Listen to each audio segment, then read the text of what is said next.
Hi everyone, welcome to the Squirrel Investor Update today. I'll be sharing a presentation for around 20 to 25 minutes, and then we'll move into Q&A. And in the Q&A, you can ask me about all things Squirrel and all things Squirrel investing. To ask a question, if you go to the either the chat box or the Q&A box on your Zoom toolbar, you can pop a question in there and I'll pick those up at the end of the session. I may have a look during the course of the sessions for questions as we go, but generally speaking, I'll try and push those to the end of the presentation period. 3 topics for today's session. So first of all, we'll cover a bit about what's going on in the residential housing market. Second topic will be about what's happening with investing with Squirrel. And last but not least today, a bit of an education piece around how our reserve funds work. Alrighty, let's get into the content.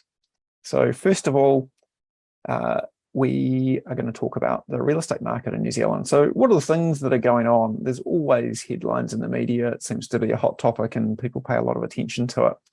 So a few things. I've called it mixed signals for a few reasons. First of all, if we look at the downside, which is clearly evident in media headlines today, house prices are clearly falling.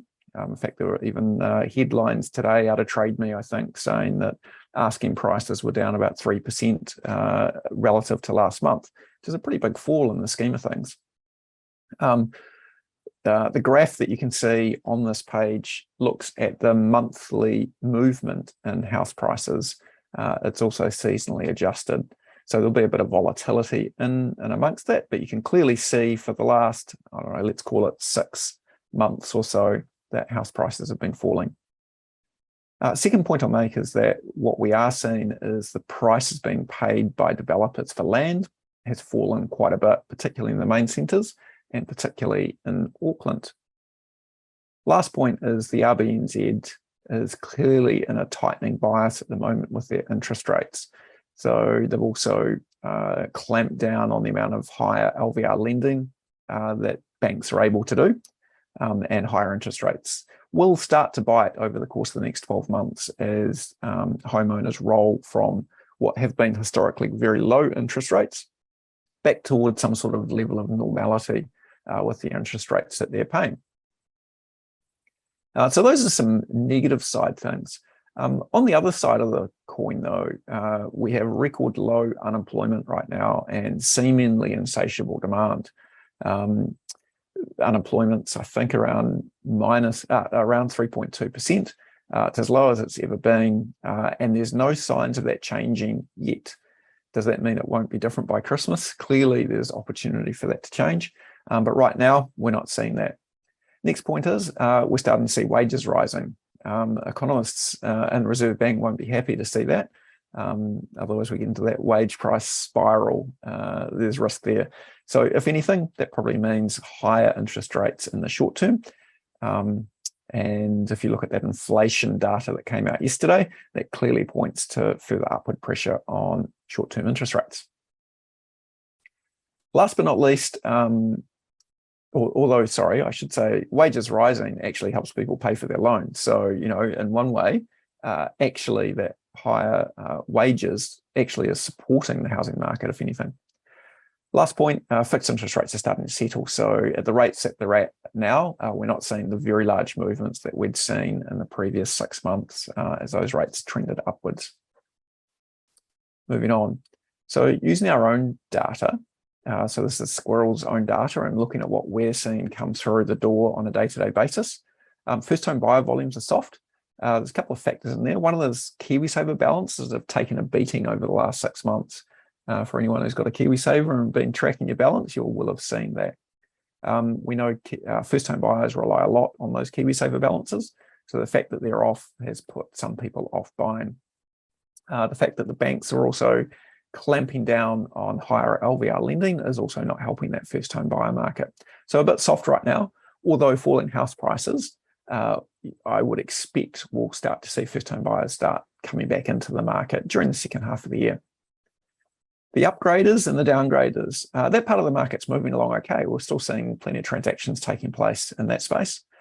Investors are pretty watchful, but they are still buying. There's still new debt going out to investors every day of the week at the moment.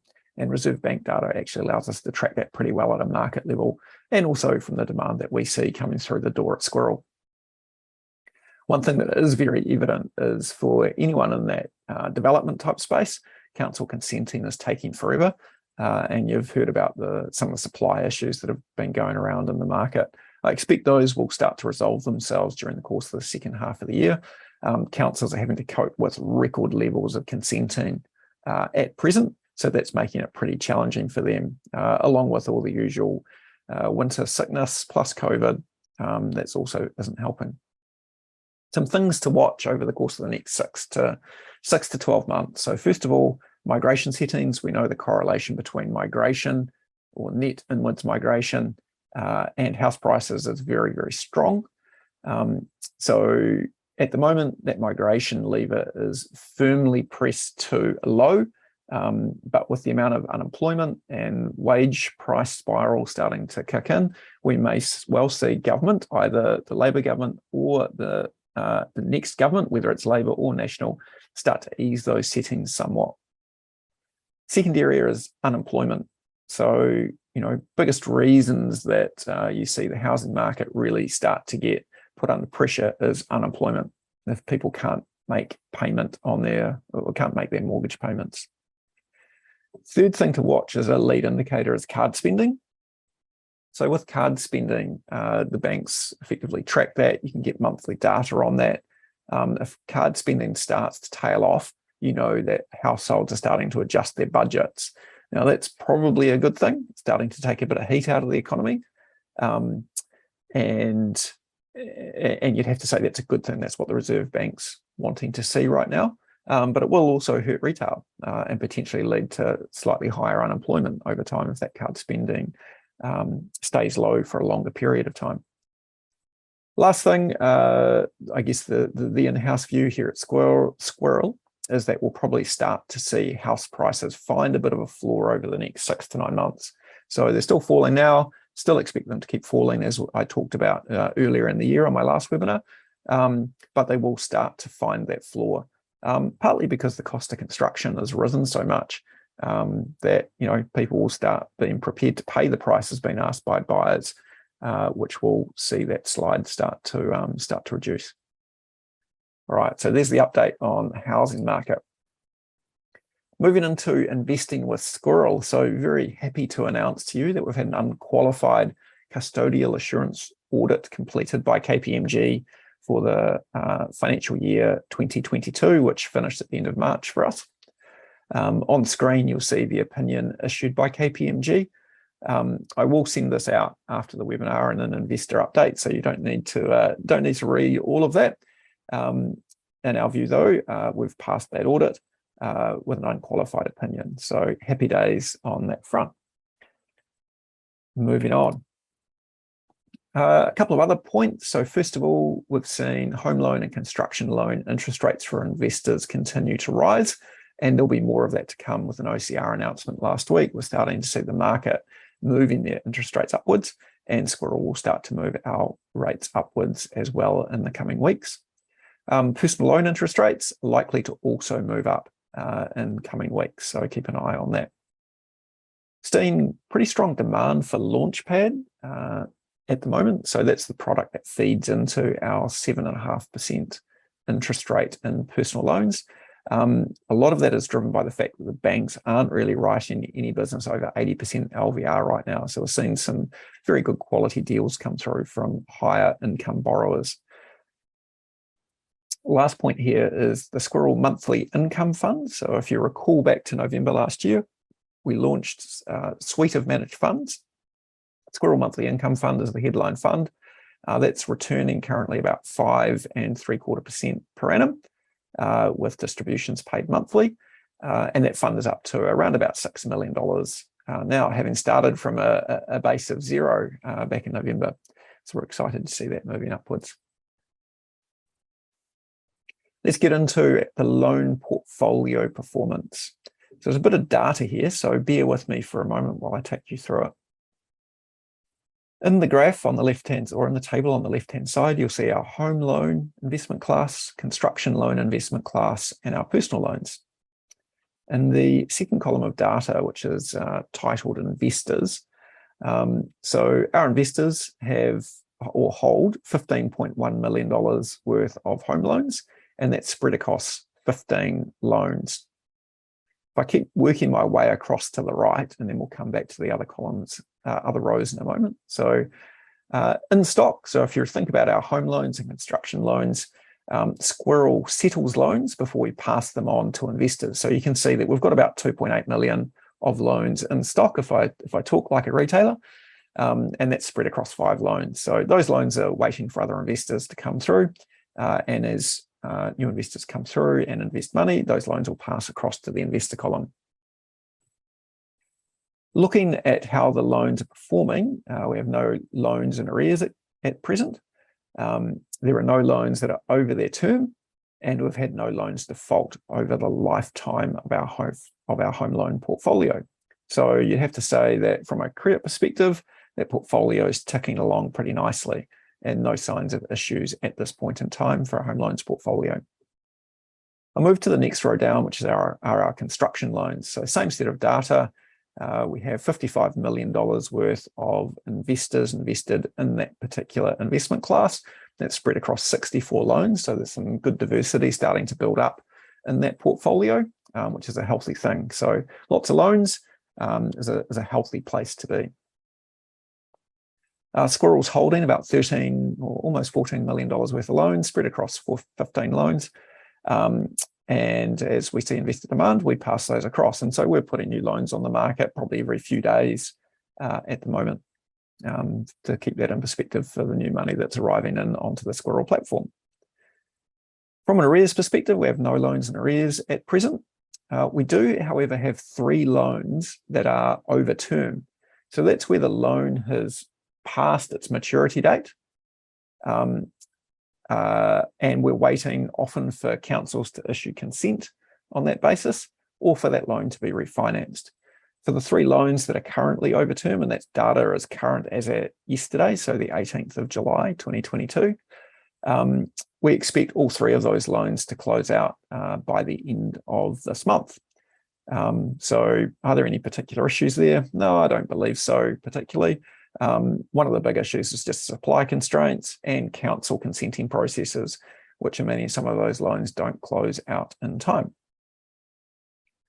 Last but not least, we don't have any loans in default in the construction loan portfolio, and we've not had any over the lifetime of that portfolio.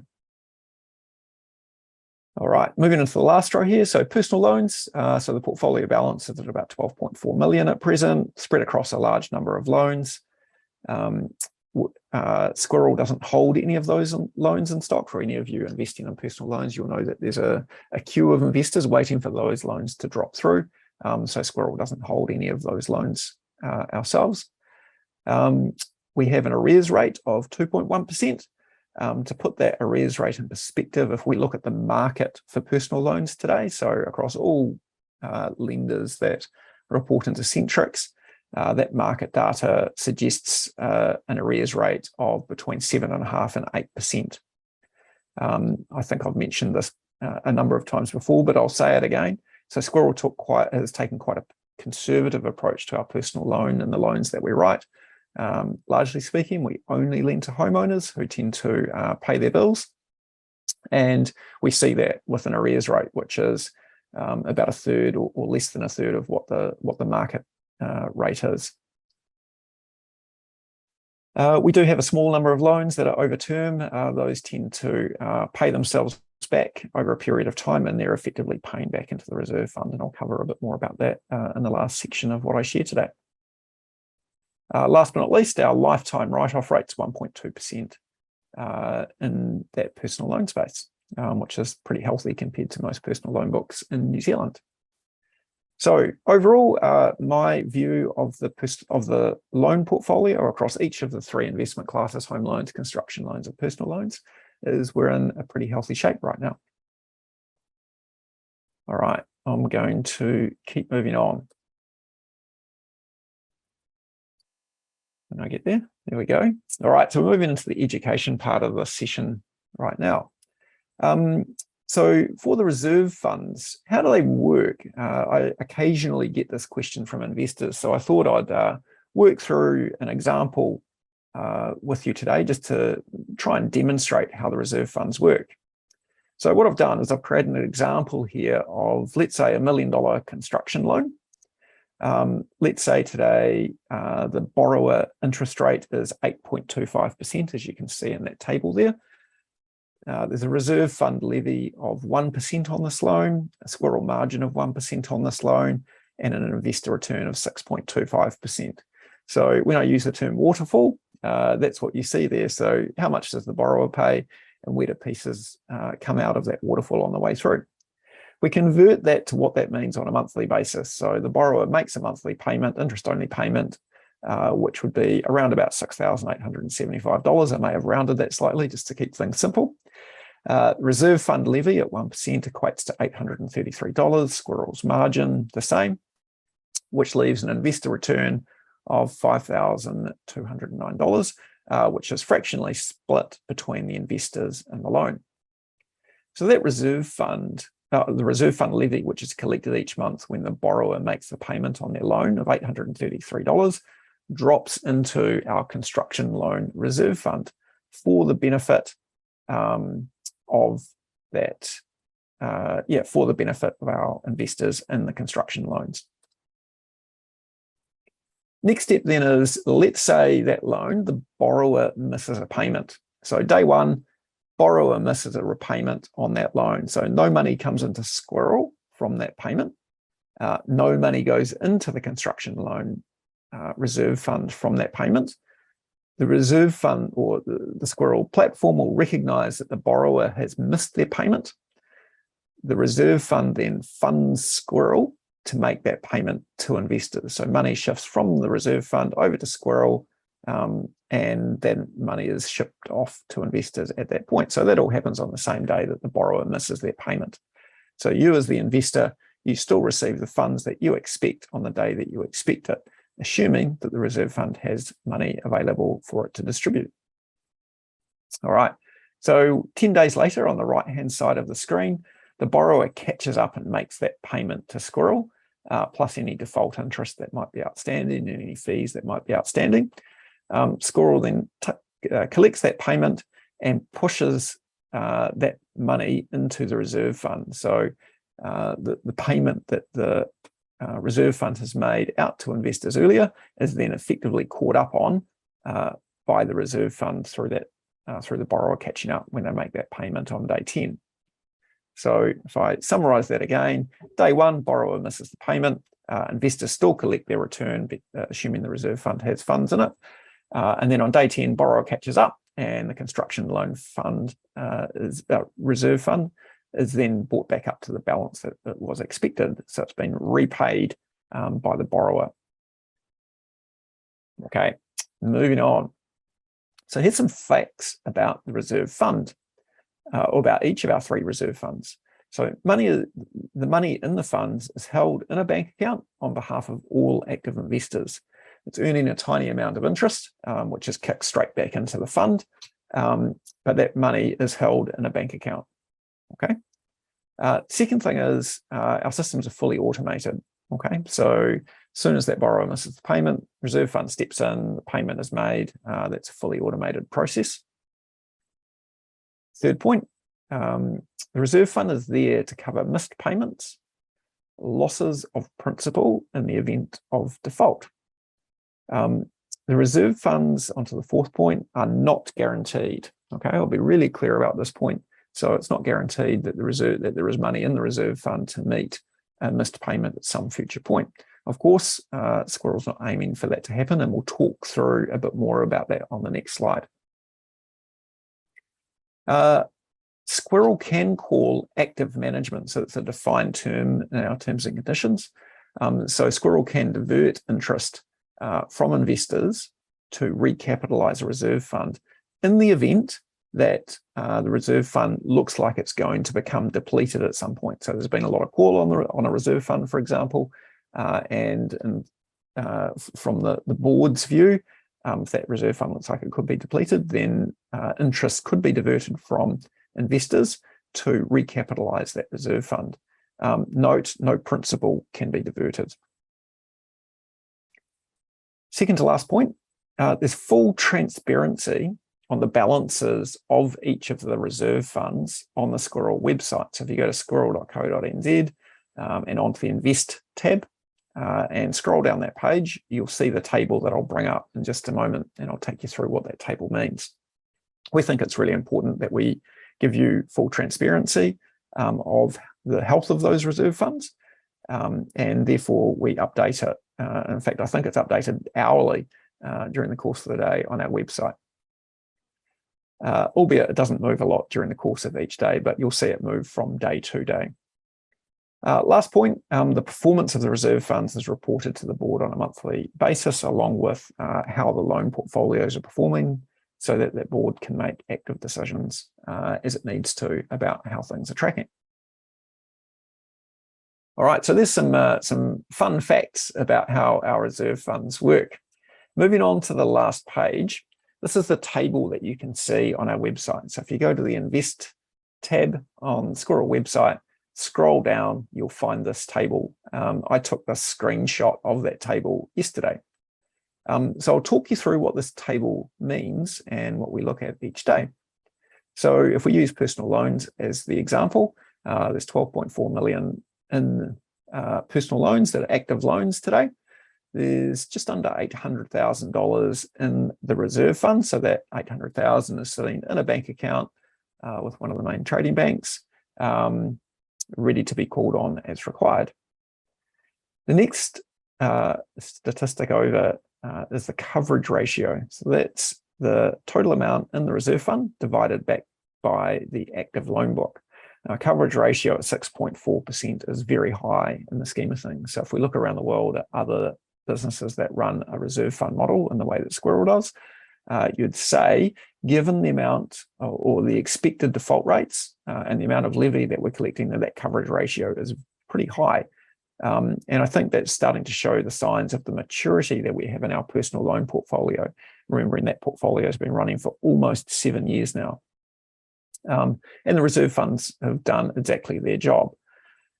If I keep moving across, the expected borrower default rate is 0.91%. So Squirrel has some credit models sitting in the background. We look at all of the loans in the portfolio and measure what we believe the default risk is or potential default risk is. So that would mean 0.91% of the loans that are in the portfolio could be expected to default based on a set of assumptions. So that would mean all of a sudden unemployment shot up to, let's say, 10%, and some other bad stuff's going on in the market. Then you could see that just a bit under 1% of that portfolio could be expected to default. Last but not least is the borrower reserve levy. So how much are we collecting on each of the loans in that personal loan portfolio? And the answer is weighted average 1.94%. So we're collecting at about double the rate of the expected default rate in that portfolio. Based on the maturity of the personal loan portfolio and the amount of money in that reserve fund based on the coverage ratio, over time, you'll probably see us start to bring that reserve levy down a bit, given that we've got a nice mature portfolio. We know the risks that live in that portfolio, having had it run for such a long time now. And that means that that can feed into higher interest rates for our investors over time. So we don't make rash, large movements. We'll make small incremental movements over time as we manage that portfolio. For our home loans and construction loans, for those that have invested with us for a while, you know these portfolios are a lot newer than our personal loan portfolios. So these were released to investors in March 2020. So they're a bit over 2 years old now. So for our home loans, the reserve fund has $160,000 in it, coverage ratio of about 1.06. That coverage ratio is reasonably healthy, but it's on a pretty small portfolio, and I would say still a mature portfolio at this point in time. Our credit models tell us that we have about 6 basis points worth of credit risk in the portfolio based on the active loans. And last but not least, we're collecting 37 basis points or 0.37% worth of reserve levy. So you'd say we're collecting quite a lot more than the expected loss rate. And that's basically taking a conservative approach, recognizing that there is only 160 grand in the reserve fund, albeit not a lot of risk, but hey, very immature portfolio at this point, without a huge amount of diversity along the way. For our construction loans, active loan books, 55 million. You can see we've got a bit under 500,000 in the reserve fund. So that's built up quite nicely over time. And there's a good level of cover starting to build. Coverage ratio at 0.85% is probably a bit lower than where I want it to be. And that was part of our decision to increase reserve levies at the last interest rate change. For those of you who recall those messages that I passed on by way of our Squirrel investor update. You can see the impact of that in that the borrower reserve levy that we're collecting has gone up from around 65 basis points up to 87 basis points on the active portfolio at the moment. Our modelling would suggest that you're going to start to see that reserve fund start to accelerate from this point in time. And between now and Christmas, assuming things go as we expect, you'll start to see that coverage ratio moving up towards 1%. Longer term, I probably want to see that coverage ratio for construction loans build up to around 1.2% or 120 basis points from where we are today at 85 basis points. Last point here, you can see that the measured credit risk in the portfolio is 63 basis points. Once again, lots of assumptions of bad stuff happening in order to derive that 63 basis points. Okay, so now you know more about the reserve funds than you ever wanted to know. That is the last slide, I think, in our presentation. So thanks for bearing with me while I talk that through. It took me slightly longer than I was anticipating, but hopefully you've got the gist of that. What I'm going to do now is move into our Q&A session. I see there's a couple of questions already been asked, so I'll get started with those. So what preventative action are you taking to OCR announcements? I'll make the assumption, Glenn, that you're wanting us to have a think about if we're assuming that the OCR is going to move, what are we doing to plan for that? I think the easiest answer there, Glenn, is from a Squirrel perspective, we're taking both the borrower side and the investor side into account. So we're looking at both sides of that equation. We're looking at where the borrower interest rates are moving in the market to help us inform of where we can move borrower rates to. And we're also looking at then making sure that our investors are receiving fair value for the risk that they're taking. So we're taking those things into account when we think about our interest rate changes. It's hard to predict in OCR. You kind of have to wait and see what happens. So we won't be making any decisions until after an OCR announcement, and also looking at where markets moved. We can't get ourselves out of sync with the market. Otherwise, we won't be able to write any loans, and then there's no investment opportunity for investors. So it's trying to find that balance, I think, is the easiest way to answer that. Thanks for that question, Glenn. If I didn't quite capture what you're after there, feel free to ask a follow-up question. Next question from Neeraj. Thanks for that. How safe are our investments with Squirrel? I've seen quite an in-depth description about reserve funds and appreciate that. However, I'm still concerned about peer-to-peer lending in general. All right, so that's a hard question and maybe a long one to answer. I'll try and capture the essence quickly, and then feel free to ask any follow-up questions, Neeraj. So when you invest with Squirrel, you are investing into individual loans. With Squirrel, we run a reserve fund model. So what does that mean? That means that the reserve funds are taking the bulk of the credit risk. If you're investing with other peer-to-peer lenders in New Zealand, to my knowledge, no one else runs a reserve fund model. So that means to get diversification in your investment, so that not all your money's tied up in one loan, you would typically place a small amount against a series of loans so that your credit risk has been spread across a range of loans. With Squirrel, the reserve funds act as your diversification mechanism. So when you invest, there's not necessarily a need to try and make lots of small investments. You can make one investment that happens to be on one loan, but you've got the protection of that reserve fund, and that means that all of the loans in the particular investment class that you've invested into are feeding into that reserve fund, which helps spread that credit risk. We think that's a smart way of doing it, and helps remove credit risk for investors. It doesn't certainly reduce all of it or remove all of it, but it certainly makes a big dent in it. So that credit risk is largely looked after by Squirrel with the reserve levies that have been charged right across those loan portfolios.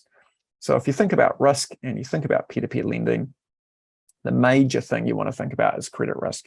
How am I managing that credit risk? A couple of other risks that you can think about with peer-to-peer lending. So liquidity risk. So how do I get my money out? Do I have to wait for a loan to mature, or is there a secondary market that allows me to sell that investment in some way? So Squirrel has a secondary market. That secondary market works really effectively for investors. On average, it takes about 2 days for an investor to cash out their investment via the secondary market. And that 2-day average is looking at what's happened over the last 12 months. There will be, from time to time, a secondary market sale may take longer. So, there's no guarantee that it will go through, or could take longer. In the 2.5 years I've been with Squirrel, the longest I've seen something take was about 4 weeks. And that was during the beginnings of the COVID meltdown that happened in February and March 2020. So if you recall back to those times, equity markets were melting down. Everyone was pulling back to cash. Lots of investors were nervous. Equally, we did see quite a bit of new money coming onto the Squirrel platform during that period of time. And so all the secondary market offers that were made by investors were filled. The longest I think one took was about 4 weeks. And many were shorter than that through that period. So yeah, liquidity risk is another one to think about there, Niraj. And then you've got all the usual risks around investing. So, is the platform safe and secure? And the answer to that is, well, we do lots of things and are audited around the security of our platform, and we think it follows best practice from a cybersecurity perspective. So yeah, there's those sorts of things. And then Squirrel is an organization generally. We're a profitable organization. And yeah, there's lots more about risk that you can read on the risk section in our website. But that's probably enough on that topic for now, but happy to take additional or follow-up questions on that, Niraj. Thanks for that. Next question. You mentioned there was a queue typically for investing in personal loans. If you're interested in investing in personal loans, how long does it take typically for your investment to get invested, or your investment order to get invested? That varies day to day, week to week, month to month. Typically, for a 1-year personal loan, that length of time would be between 2 and 4 weeks. For 2 to 3 year personal loans, that would typically be longer. I would be saying it's probably more like 6 to 8 weeks. And the reason is we have fewer loans coming through in that 2 to 3 year personal loan space. Last but not least is the 5 to 7 year. So that typically is the biggest queue as far as the dollar value of funds waiting for loans to come through. So at the moment, I think there's about 600,000 waiting for loans to come through.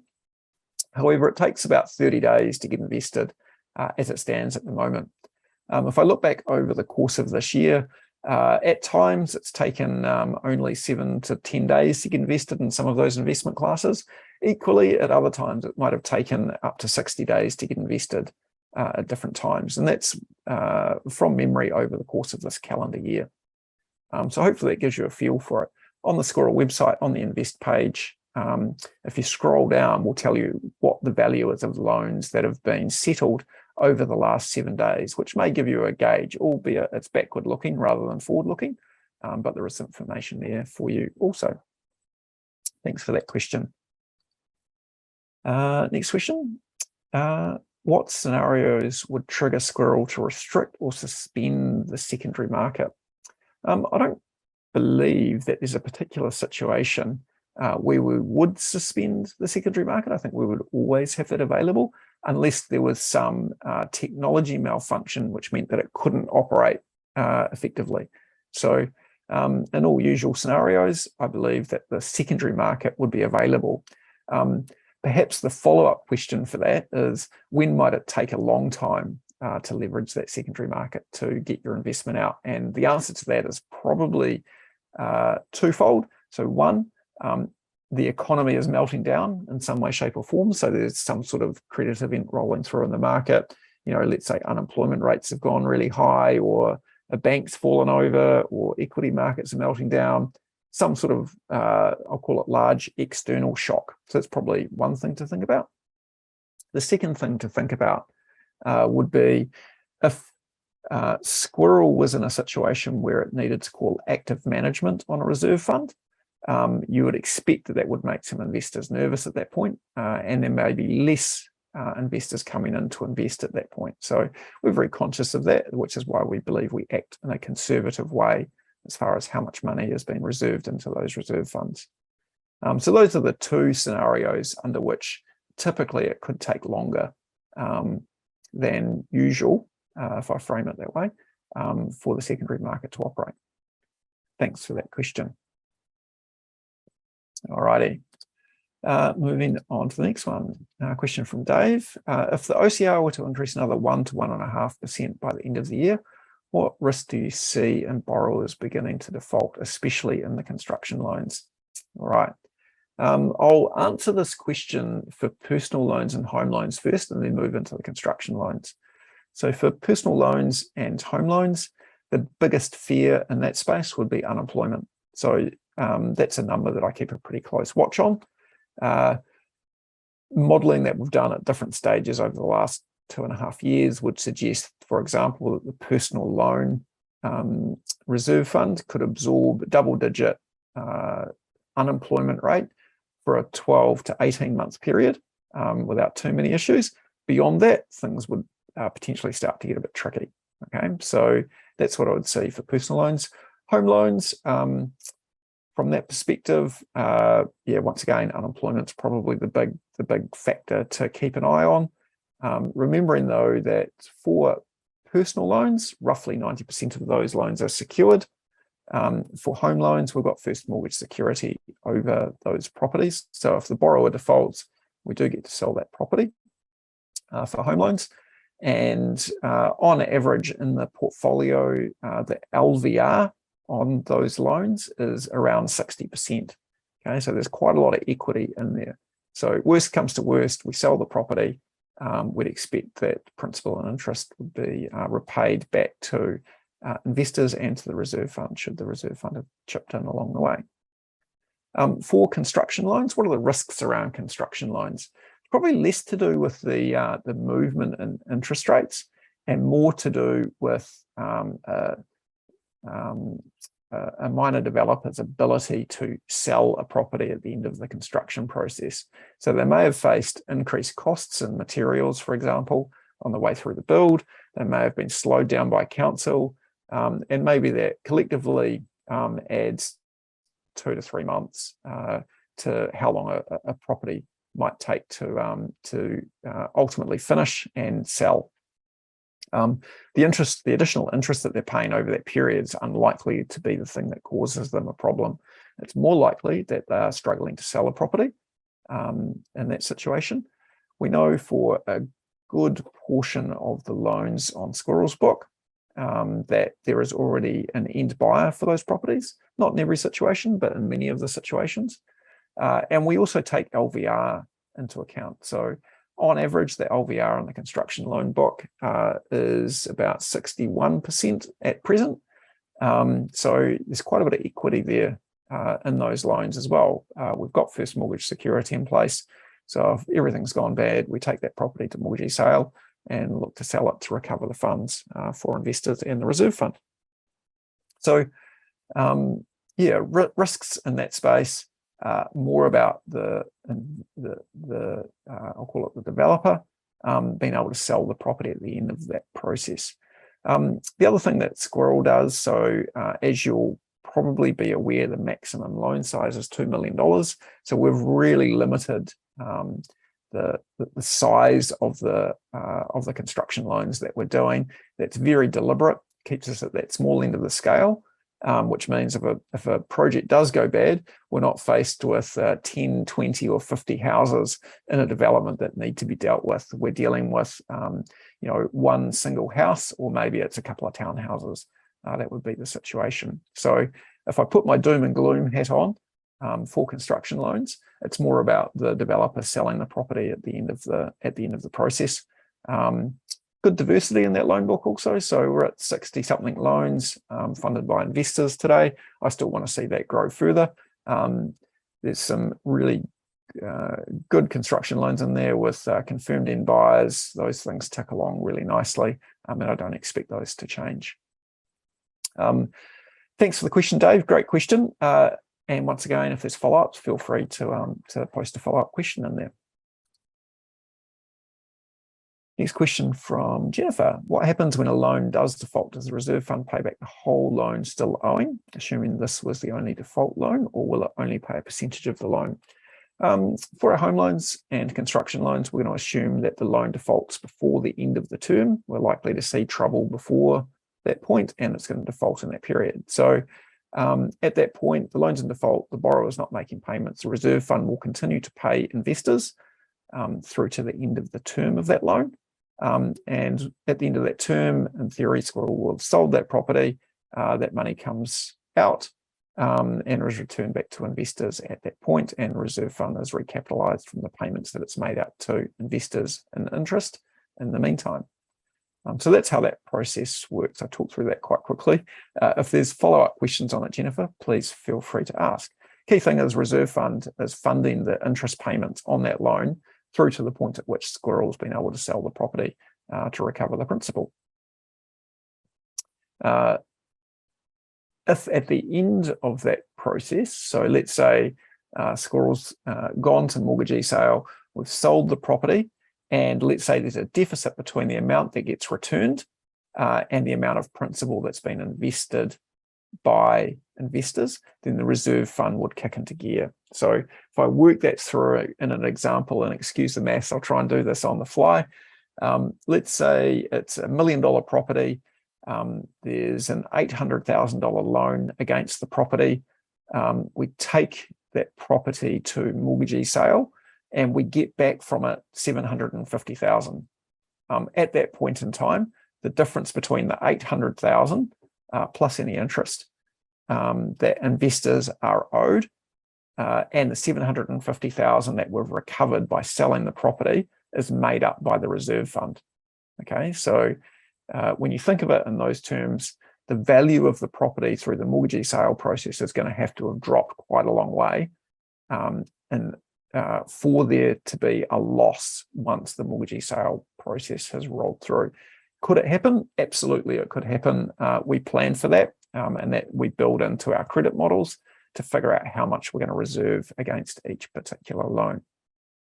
So to answer your question, Jennifer, the reserve fund will kick in and make good on principal, assuming the reserve fund has money, of course, at the once that mortgagee sale process has taken place. And in the meantime, the investors should have continued to have received interest payments from the reserve fund, assuming the borrower isn't making those interest payments along the way.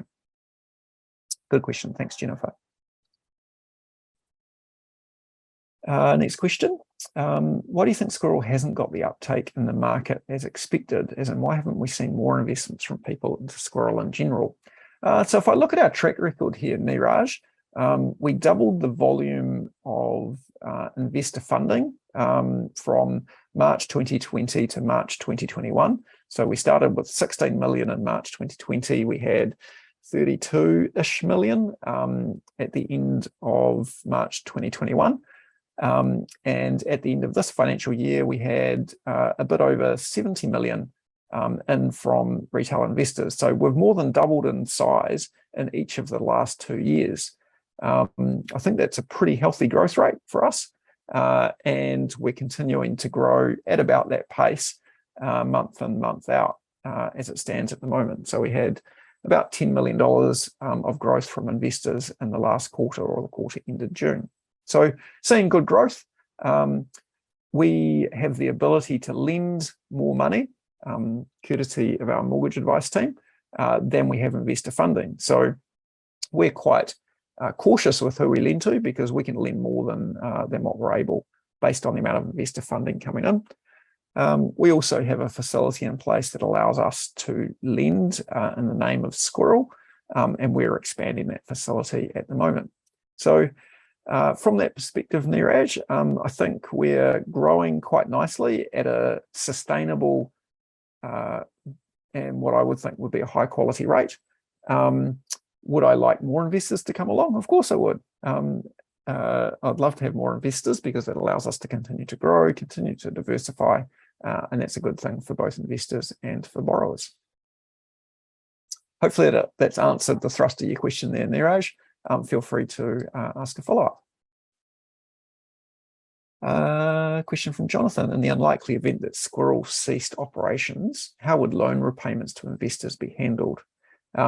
Risk questions are great questions, and they are things that should be top of mind for investors. So lots of risk questions coming through, I think, is a really healthy thing, that investors are thinking about risk. So in the event that Squirrel went into liquidation, at that point, we have an external company that comes in to wind down the loan book. Okay, so that company would come in. Investors would continue to be paid, assuming that the loan's continuing to perform. Everything continues to work as is expected today. The one thing that won't happen is no new loans would be written at that point. Okay, so investment opportunity would cease on any new loans, but we'd just see the existing loan book continue to wind down.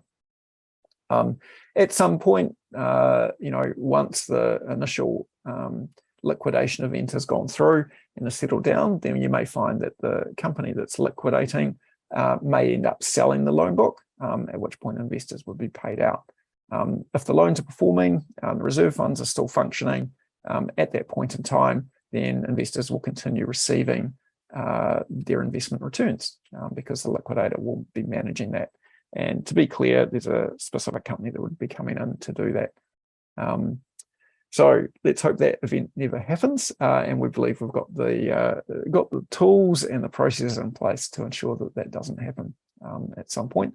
But the risk is understood and planned for in that event. So thanks for that question, Jonathan. Next question. In the near future, are there any chances of withdrawal charges being levied on the investor side? The answer to that, so while I'm here driving this, I think that's highly unlikely. If we look back in time, Squirrel actually had a fee for using the secondary market. I removed that fee because I think there's value in that being really clear, no costs for investors to use it on either side. And the cost to Squirrel of actually processing one of those transactions is tiny. It's all automated.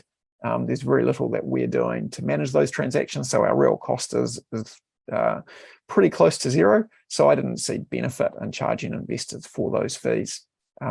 So simple answer to your question, no, I don't see us introducing withdrawal charges on the investor side. Thanks for the question.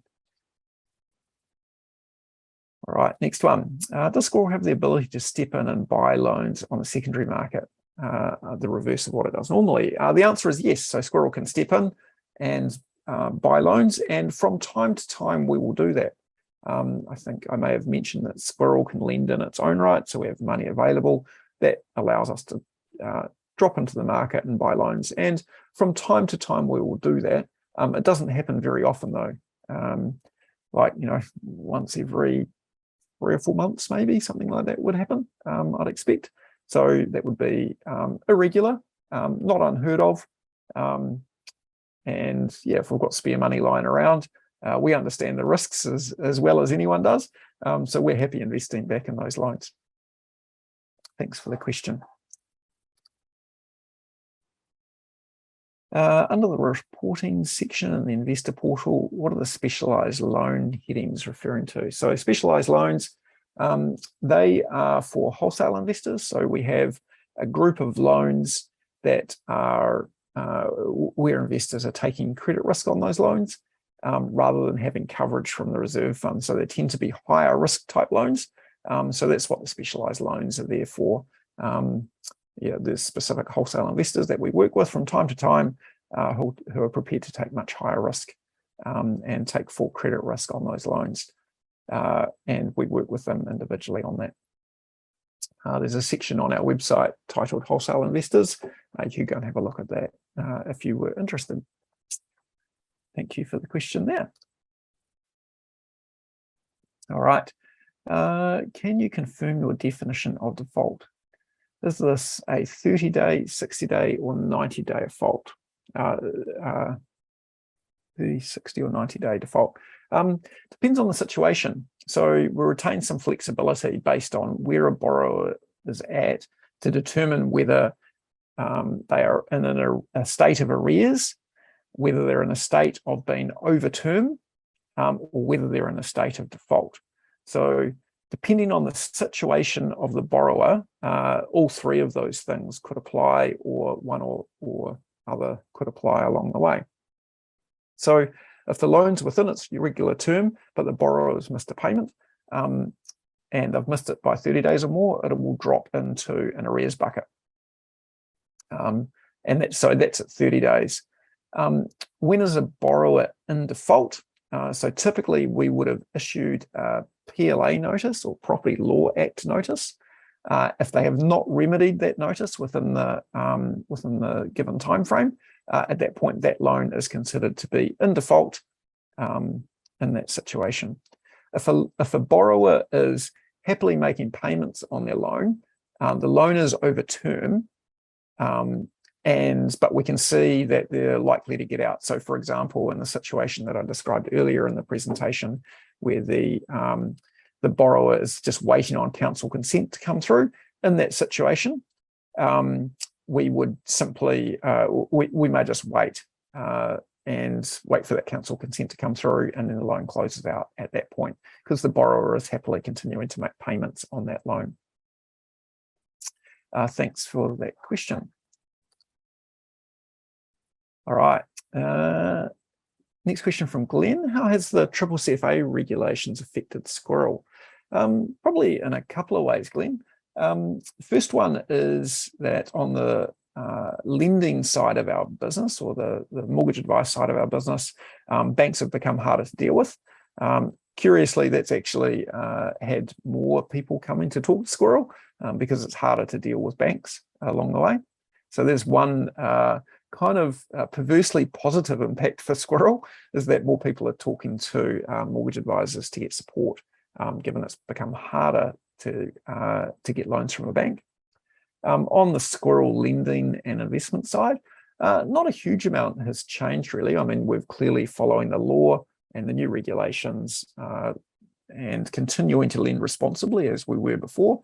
It hasn't particularly affected the flow of loans coming in from a personal loan perspective or a home loan perspective, which is where you'll see the CCCFA regulations applying.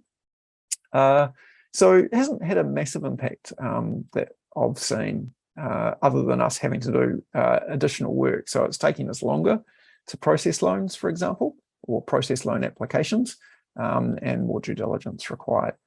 You would have seen John Bolton, our now ex-CEO, with David Cunningham having started, being pretty visible in the media about CCCFA and some of the impacts it was having on what we believe are good quality borrowers. That was more a general feedback into the market rather than anything that was Squirrel lending specific.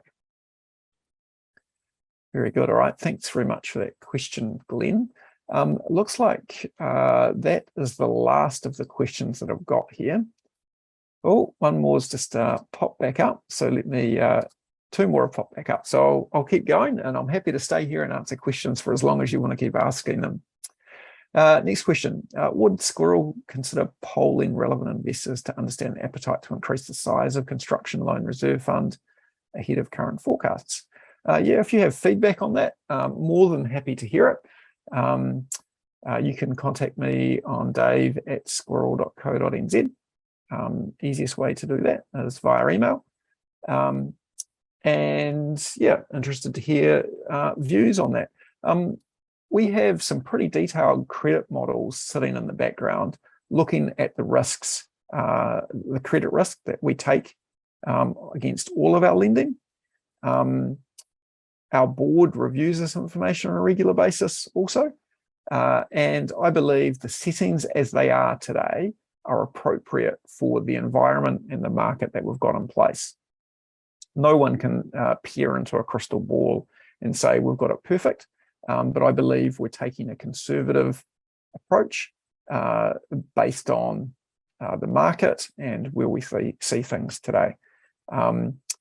And if you recall the example that I worked through before of what would happen in the event of a default, some things to think about. So on average, LVR in the portfolio for construction loans is 61% as it stands today. So there's quite a lot of equity in those loans. So despite the fact that we've seen falling house prices, actually there still remains a very strong chunk of equity. So even if we took a property to mortgagee sale and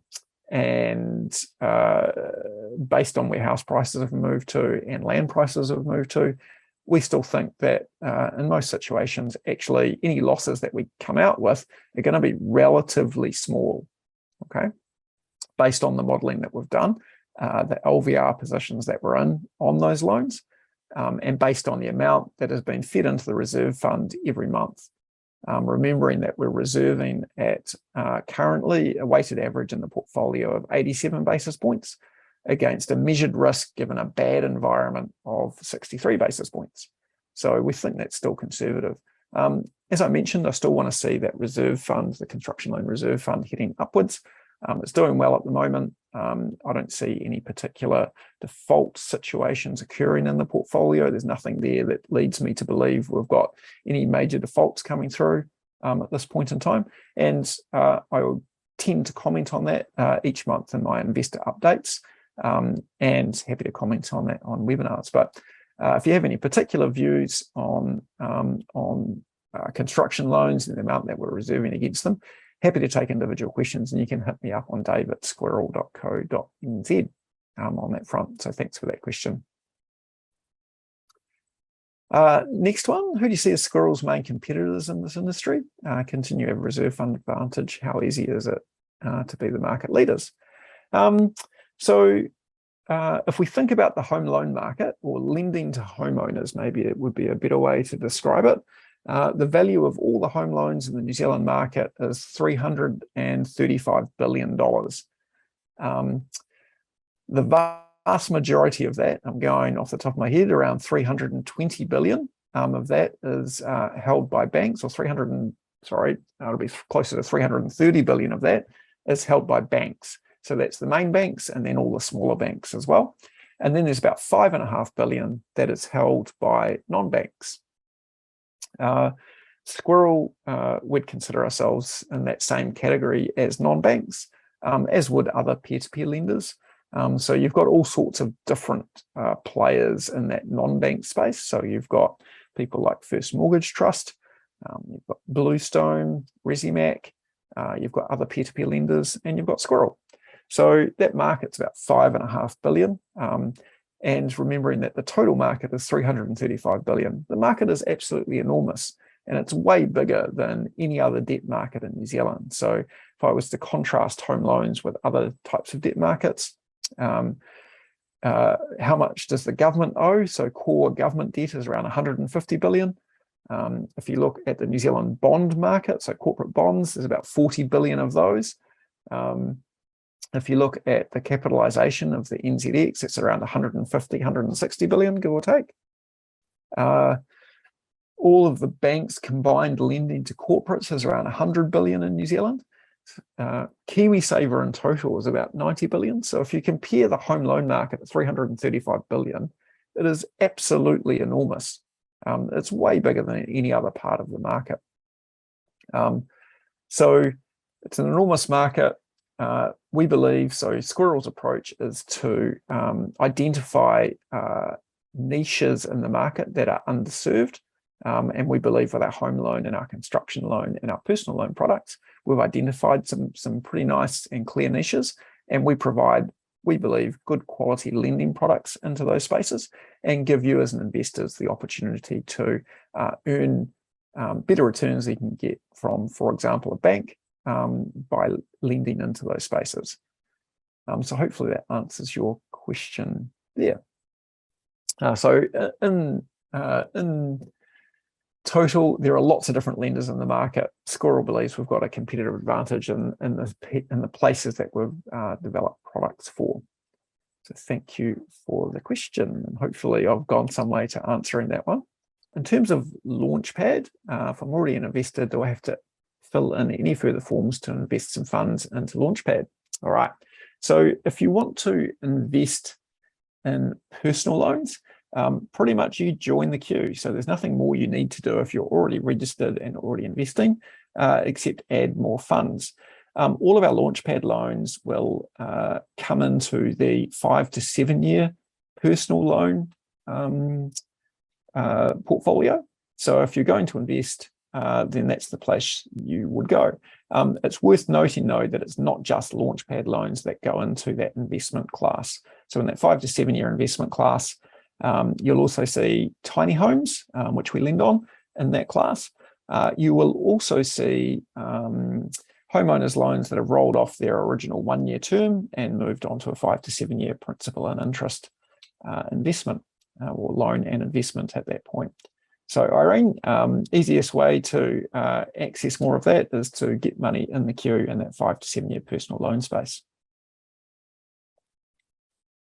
Second question here, also from Irene, thanks for those, is if a reserve fund pays out when a borrower defaults on a payment, are investors advised that the interest they received has come from the reserve fund? At this point in time, no, Irene, you won't see that. We don't display that on the platform. The only time that you would be aware of that as an investor is if you go to sell that investment on the secondary market, and it's taking longer than you might expect. One of the primary reason for that, as it stands at the moment, will be that that particular loan has had a credit event on it, and we'll be asking investors whether they choose to invest in that or not, rather than automatically matching and have that move through. So that's the only way, as an investor, you would know that at this point in time. Remembering that for your investments, you have the diversity and the support of that reserve fund. So the diversity that comes from the whole loan portfolio at that point.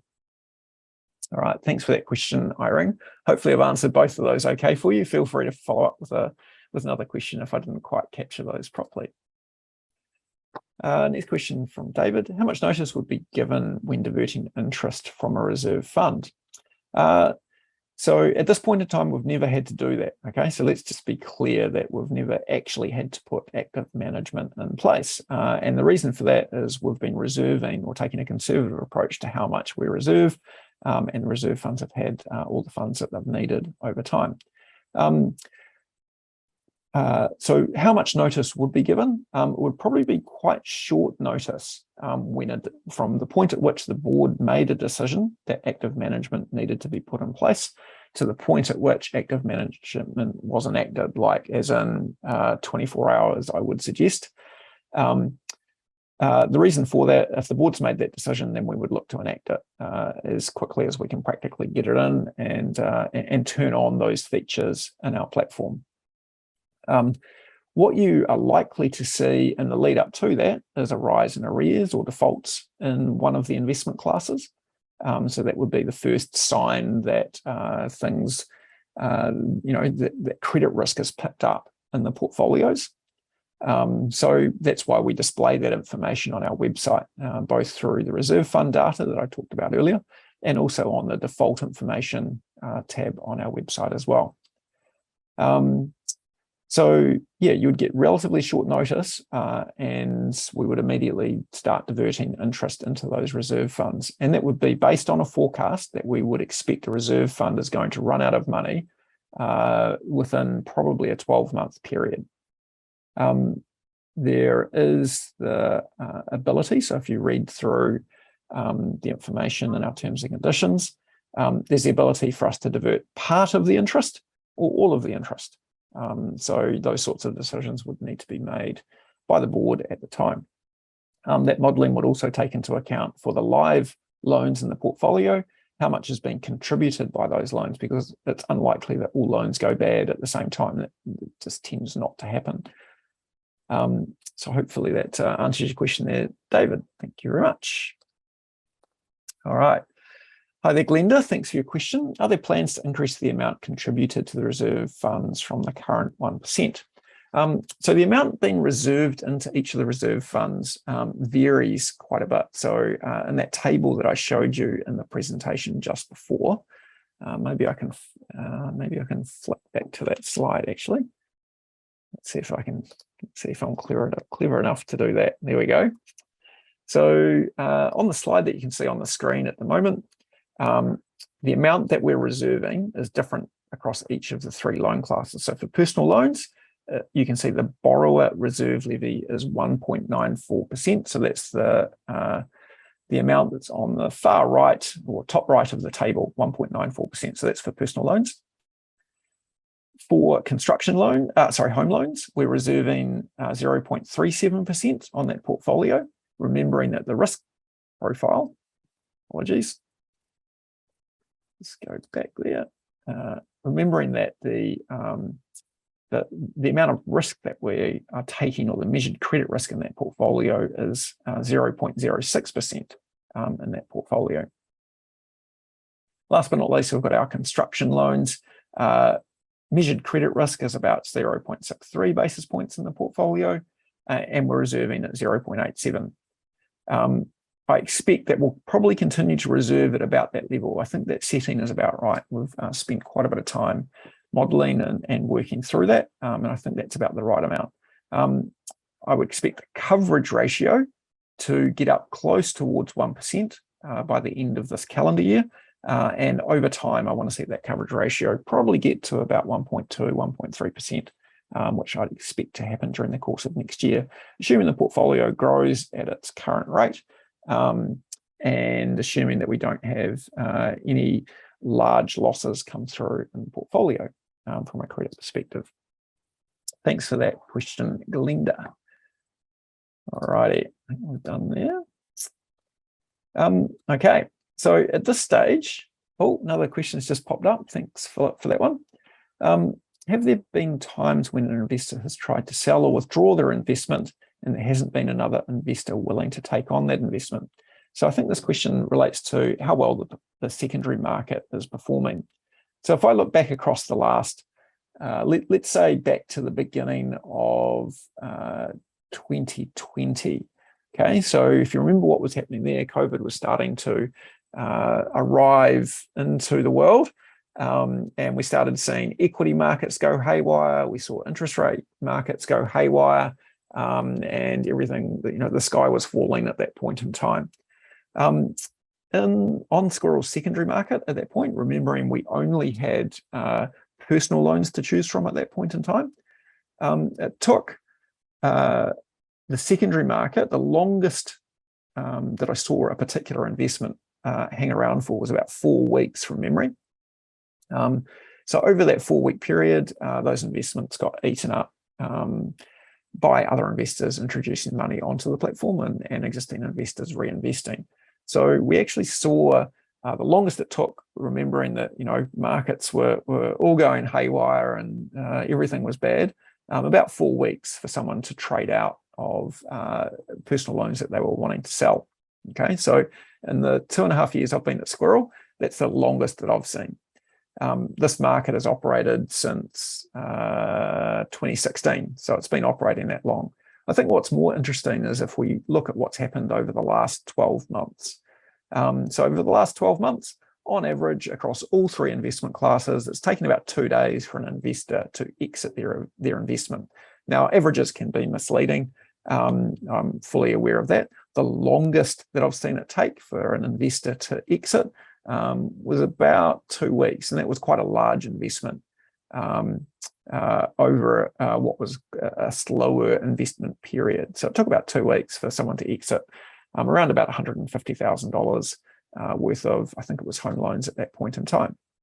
So depending on what's happening in the portfolio at any given time, for example, let's say a construction loan matured today, and it was, let's, for example, say it was $1 million.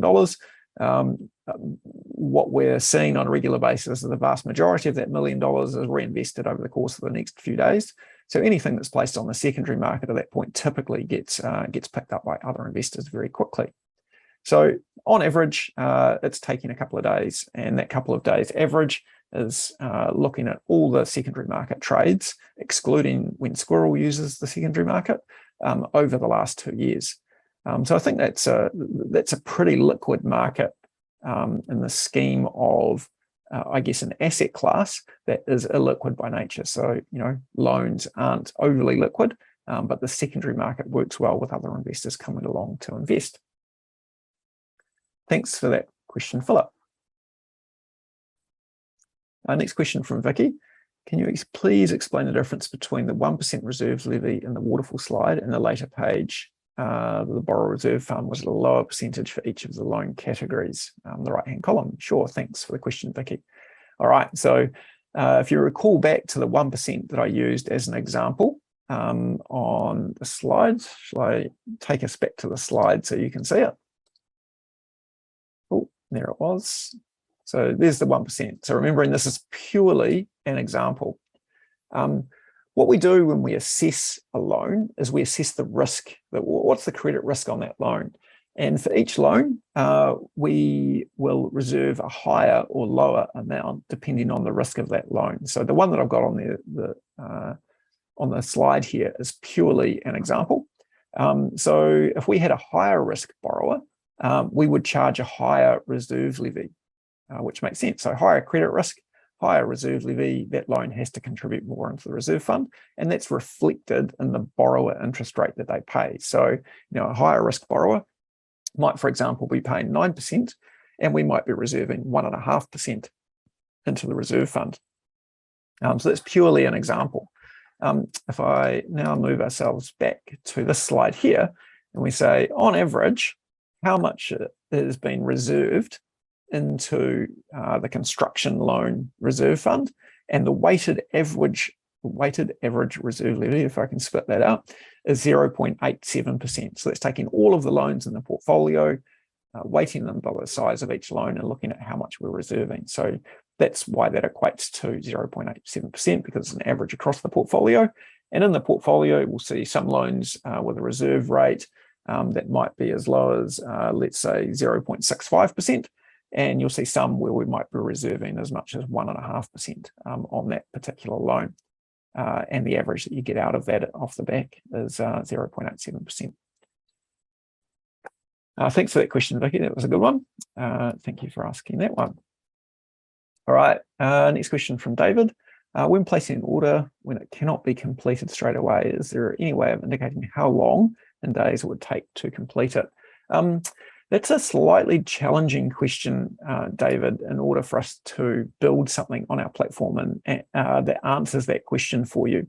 One thing we do show you on our website is the volume of activity that's taken place over the last 7 days. So back on the Invest tab on the website, if you scroll down just to the point above the table that you can see on screen now, then it will show you how many, or what the dollar value of loans that have been funded on the market in the last 7 days. So I think this question probably primarily relates to personal loans where there's a queue of investors. So if I look today, there's a queue of investors in the 5 to 7 year term of about $600,000 from memory. And we know, I can't recall how much has been funded over the last 7 days, but I do know there's a Launchpad loan that's due to fund today. which is about $100,000 worth. So 600,000 in the queue is about 100,000 in a fund today. If I look out over the next few weeks, there's a pipeline of loans coming through, but it's very hard to give you in any way a precise indication of how long it will take to move through the queue. That does vary from day to day, week to week, month to month. What we're seeing at the moment in the personal loan queue is for the 1 year space. Those loans you're getting invested within 1 to 2 weeks. For the 2 to 3 year space, that's taking a little longer. Could be 5 to 6 weeks. That's because those we see fewer loans coming through in that category. And that 5 to 7 year queue, the 600,000, I'd expect takes about 30 days at present. There's quite a good pipeline of stuff in there, so it may actually shorten if you've got money in the queue in there in the next wee while. So it's very hard to predict and put stats on the platform for that one, David. So we don't do that. However, we do tell you what's happened in the last 7 days. Of course, for home loans and construction loans, we virtually always have loans available in the market. You'll remember back to the other table that we talked through today, which was this one here. In the second column of data, you'll see Squirrel has 2.8 million of home loans and 13.7 million of home loans that we can feed into the market. So as investors come along with new money, we feed those loans into the market. So you shouldn't have to wait, is the moral of the story for home loans and construction loans, because we can originate more loans than investors have money to invest in right now. So yeah, waiting time should be well less than 24 hours. Occasionally we might get caught out on a weekend if all of a sudden we see lots of people invest and we didn't quite have enough on the market at that time. But we will resolve that typically on a Monday morning when you'll be invested at that point. All right, thank you for that question, David. Another question's popped up from Philip. Is there a shortage of investors? I'm hearing lots of radio ads for Squirrel looking for investors at the moment. Do we have a shortage of investors? I think the answer to that's no. We're quite comfortable with the growth that we have going on. If we look at the amount of money that Squirrel investors have invested with us, looking back over the last 2 years, we've seen the volume of money invested double in each of the last 2 years. So we added about $20 million in financial year 21, and we added about $40 million in financial year 22. So what we're seeing is growth from investors coming along. Our opportunity, Philip, is we can originate a lot more loans than we're originating today, but we will only ever originate the number of loans that we think we can pass on to retail and wholesale investors. And we're continuing to look for other sources of funding that can help support a bigger, more diverse loan book over time. So you're hearing us on the radio quite a lot because we're always looking for new investors, which helps us as an organisation grow and helps create more diversity in our loan books for existing investors. We're out talking with different types of investors all the time. I'll probably chat with, 4 or 5 retail investors each week. So when I say a retail investor, that's just an everyday person who's investing with us. At the same time, we're also talking to people like fund managers. So we had our first fund manager start to invest on the Squirrel platform in October last year. And we also have a couple of small private funds that are investing on our platform also. So we're increasingly looking at different types of investors coming to invest with us. And that includes fund managers along the way. Hopefully that answers your question there, Philip. Thank you for that. I'll give you a bit of a wind up now. Thank you very much for coming and joining us today. We will make a copy of this. I have recorded this session and we'll make that available in the next week or so. If you have any other particular questions, you can hit me up on dave@squirrel.co.nz, or you can always have a chat with the team on money@squirrel.co.nz or 0800 21 22 33, and I'll answer questions for you. Really appreciate you joining. Thanks very much for your time, and we'll see you next time. Thank you.